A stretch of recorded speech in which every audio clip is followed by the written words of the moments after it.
How to enable or disable dark mode on Google Chrome. Hello everyone and welcome to Tech Talks. If you want to enable or disable dark mode on Google Chrome, all you need to do is follow these few simple steps. So first thing first, open Google Chrome on your device.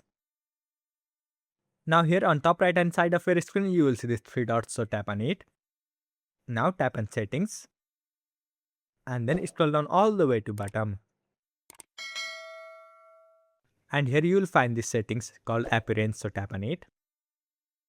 And then tap on theme located on top of your screen. And here you will find the three options: system default, light and dark.